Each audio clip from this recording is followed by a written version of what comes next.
নমস্কার বন্ধুরা, আজ কিন্তু আমি খুব সুন্দর একটি রেসিপি নিয়ে চলে এসেছি।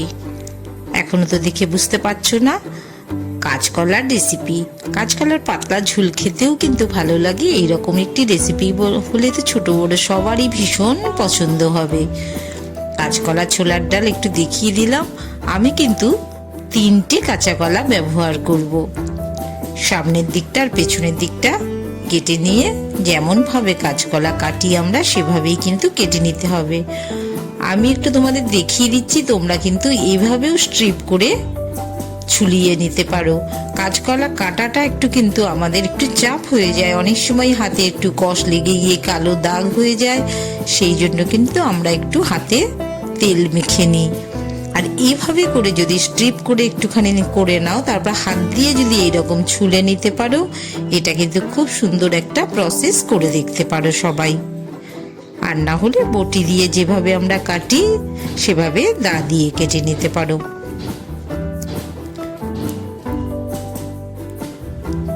এইভাবে কিন্তু আমি ছোট ছোট টুকরো করে কাঁচকলাটা কেটে নিয়েছি। একটু হলুদ আর নুন দিয়ে কিন্তু বেশ কিছুক্ষণের জন্য আমি ভিজিয়ে রাখবো, যাতে কষটা বেরিয়ে আসে। একটা হাত দিয়ে ভালো করে মাখিয়ে এই দেখো এইরকম ছোট ছোট টুকরো করে কিন্তু আমি কেটে নিয়েছি। একটু চাট মশলা মাখিয়ে নিচ্ছি, সামান্য একটু লবণ দিয়ে দিলাম, হাফ চামচের মতন হলুদও দিয়ে দিলাম, আর একটু এটা কিন্তু কাশ্মীরি লাল লঙ্কার গুঁড়ো দিয়ে একটু মাখিয়ে নেবো, তাহলে কিন্তু রান্নাটা দেখতে অনেক সুন্দর লাগবে।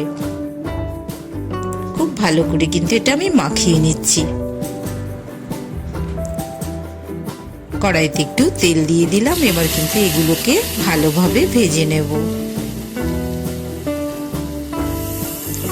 এটা কিন্তু খুব সুন্দর একটা রেসিপি। রোজকার যে আমরা কাঁচকলার ঝোল খেয়ে থাকি কিংবা যেই রকম সবজি খেয়ে থাকি, তার থেকে কিন্তু একদম ভিন্ন ধরনের রেসিপি। খুব ভালোভাবে কিন্তু আমি কাঁচকলাটাকে ভেজে নেব। অনেকটাই ভাজা হয়ে গেছে।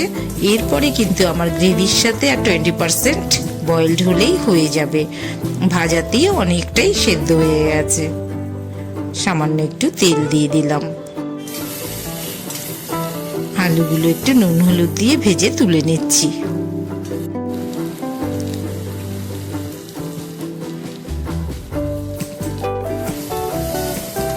আর একটু ভেজে নিলাম।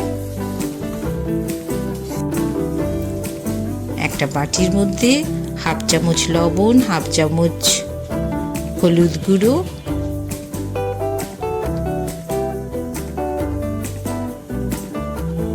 1 চামচ ধনে গুঁড়ো নিলাম, হাফ চামচ কিন্তু জিরের গুঁড়োও নিলাম, কাশ্মীরি লাল লঙ্কার গুঁড়ো 1 চামচ নিলাম। একটু সাদা তেল দিয়ে কিন্তু আমি খুব ভালোভাবে মশলাটাকে মাখিয়ে নিচ্ছি।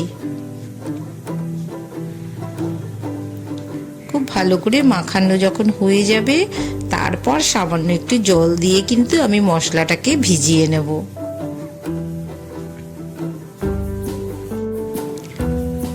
মশলাটাকে এভাবে করে রেডি করে নিচ্ছি। ছোলার ডালটা তো আমার বেশ কিছুক্ষণ আগেই আমি ভিজিয়ে রেখেছিলাম।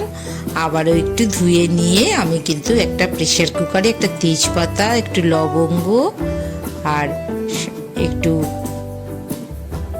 সামান্য পরিমাণ মতন জল আর একটু হাফ চামচ মতন লবণ দিয়ে দিলাম। জলটা কিন্তু খুব বেশি নেবে না। আর একটু আমি এখানে কিন্তু একটু ব্ল্যাক পেপার দিয়ে দিলাম, গোলমরিচ হাফ চামচের মতন গোলমরিচ দিলাম। 3টে সিটি নিয়ে আমি নামিয়ে নিয়েছি।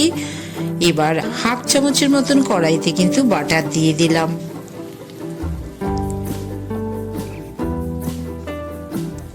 একটা তেজপাতা দিলাম, একটা শুকনো লঙ্কা দিলাম, এলাচ, লবঙ্গ, দারচিনি একটু দিলাম।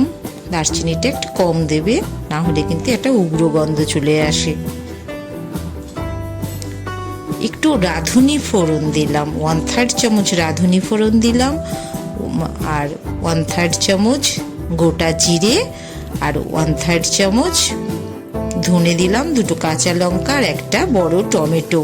সব কিন্তু আমি বাটারের সাথে একসাথে ফ্রাই করে নিচ্ছি। করে কিন্তু একটু জল দিয়ে ভালো করে ফুটিয়ে নেব আমি। এটা কিন্তু খুব সুন্দর একটা স্মেল আসবে রান্নাতে, আর মশলাটাও কিন্তু একদম অন্য রকম হবে। বেশ 2-3 মিনিট মতন এভাবে ফুটিয়ে নিয়ে এই যে বাটির মধ্যে আমি মশলাটাকে নিয়ে নিচ্ছি। এবার কিন্তু আমি পেস্ট করে নেব। কড়াইতে আবারও সামান্য তেল দিলাম, একটু সাদা জিরে দিয়ে দিলাম ফোড়নে, একটা ছোট্ট মতন শুকনো লঙ্কাও দিয়ে দিলাম, একটা তেজপাতা, একটা কাঁচা লঙ্কা। খুব বেশি কিন্তু ঝালও হবে না, খুব বেশি কিন্তু তেলেরও দরকার নেই। এই যে মশলাটা আমি এইমাত্র বয়েলড করে নিয়েছিলাম, সেই মশলার পেস্টটা কিন্তু আমি এখন মিশিয়ে দিলাম। এটা কিন্তু ভীষণ অন্য ধরনের রেসিপি, সবাই বাড়িতে করে দেখো, খুব ভালো লাগবে এই রেসিপি করলে। 1/2 চামচের মতন আমি আদা বাটা দিয়ে দিলাম, একটু গ্রেট করে নিয়েছিলাম, একটু লঙ্কা কুচুনোও দিয়ে দিলাম। আর যেটা আমি মশলার সমস্তগুলোকে একটু তেল দিয়ে মেখে জল দিয়ে যেটা ভিজিয়ে রেখেছিলাম, সেই মশলাটা কিন্তু এবার আমি মিশিয়ে দিলাম। খুব সুন্দর দেখো একটা কালার চলে এসেছে। এইরকম ভিন্ন স্বাদের রেসিপি কিন্তু তোমরা অবশ্যই বাড়িতে করে দেখতে পারো। এবার যেটা আমি ছোলার ডালটা 80% বয়েল করে রেখেছি, সেই ছোলার ডালটা কিন্তু এই মশলার সাথে আমি একটু কষিয়ে নিচ্ছি। এই রান্নাটা কি ভাত রুটি সব কিছুর সাথেই ভালো লাগে। ছোট বাচ্চারা যারা কাঁচকলা খেতে চায় না, তারাও কিন্তু এরকম একটা রেসিপি পেলে অবশ্যই সবাই ভালোবাসবে। এবার যে ফ্রাইড কাঁচকলাগুলো যেগুলো আছে, সেগুলো কিন্তু আমি এই ডালের সাথে মশলার সাথে একই সঙ্গে কষিয়ে নিচ্ছি। এবার কিন্তু আলুগুলোও দিয়ে দিলাম। যতটা আলু আমি ভেজেছিলাম, আলুটা কিন্তু মিশিয়ে দিলাম। আমি কিন্তু আর খুব বেশিক্ষণ কিন্তু কষাবো না। ডালটাও আমার 80% হয়ে গেছে। এবার দেখো, আগেই হয়েছিল, এখন আমি কিন্তু 1.5 চামচের মতন চিনি মিশিয়ে দিলাম, 1/2 চামচ বা 1/3 চামচ ঘি মিশিয়ে দিলাম। ঘিটা একটু কম দেওয়াই ভালো, খুব একটা তো হেলদি হয় না, টেস্টের জন্য 1/3 চামচ ঘি মিশিয়ে দিলাম। আমার কিন্তু রেসিপিটা রেডি হয়ে গেছে। ভীষণ টেস্টি রেসিপি। এই যে তোমাদের দেখিয়ে দিচ্ছি, এখন একটি সার্ভিং বলে আমি কিন্তু নামিয়ে নিচ্ছি। একদম ভিন্ন ধরনের রেসিপি, সবাই বাড়িতে করে দেখো, খুব ভালো লাগবে। সুতাপাস কিচেন এরকম দারুণ দারুণ রেসিপি কিন্তু রোজই তোমাদের জন্য নিয়ে চলে আসছি। তোমরা কিন্তু অবশ্যই চ্যানেলটিকে সাবস্ক্রাইব করে দিও, আর ভালো লাগলে তো অবশ্যই একটা লাইক করো। আর নতুন নতুন রেসিপির সন্ধান পেতে হলে কিন্তু আমার চ্যানেলটির সাথে অবশ্যই তোমাদের থাকতে হবে। আর সবাই ভালো থেকো।